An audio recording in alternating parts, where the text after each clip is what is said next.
പ്രിയപ്പെട്ടവരെ, ഈ അപകട വാർത്തകൾക്കിടയിൽ നമുക്കിനി ഒരു പോസിറ്റീവ് സ്റ്റോറി കൂടി കണ്ടാലോ. കൂത്തുംപറമ്പിലെ നിർമ്മാണ തൊഴിലാളിയായ രമേശൻ കൈതേരിയാണ് നമ്മുടെ താരം. എഴുത്തിൻ്റെയും ഒക്കെ വഴിയിൽ അദ്ദേഹം സജീവവുമാണ്. 3 ചരിത്ര നോവലുകൾ ഉൾപ്പെടെ 4 പുസ്തകങ്ങൾ പ്രസിദ്ധീകരിച്ചിട്ടുണ്ട് കഴിഞ്ഞു.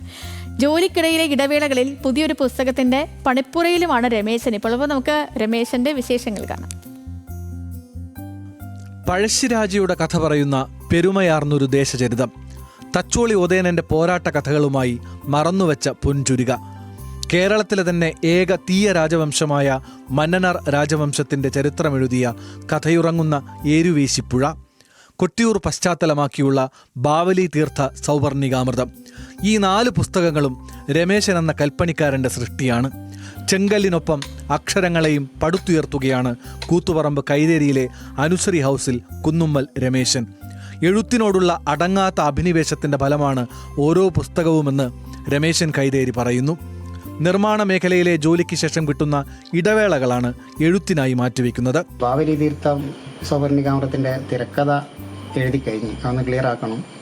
വടക്കൻ കേരളത്തിലെ ഒരു പ്രൊഡ്യൂസറോട് 3-4 സിനിമയൊക്കെ എടുത്ത ഒരു പ്രൊഡ്യൂസറോട് ഇതിനെ പറ്റിയിട്ട് ഒരു സൂചന കൊടുത്തിട്ടുണ്ട്. ഉറപ്പ് പറയാനായിട്ടില്ല.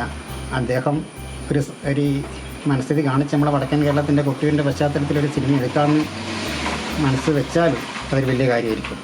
കാരണം ഇതുവരെ ആരും പറയാതൊരു സബ്ജക്റ്റാണ് ഈ നോവലിലെ, ഈ കഥയിലെ.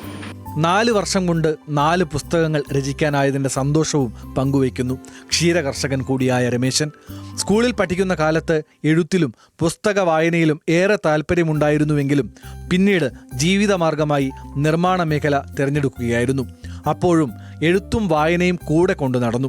അടുത്ത നോവലിൻ്റെ പണിപ്പുരയിലുള്ള രമേശൻ കൈതേരിക്ക് ഭാര്യ ഷീനയും മക്കളായ അനുശ്രീ, അഭിജിത്ത് എന്നിവരും നൽകുന്ന പ്രോത്സാഹനം ചെറുതല്ല. ന്യൂസ് മലയാളം, കണ്ണൂർ.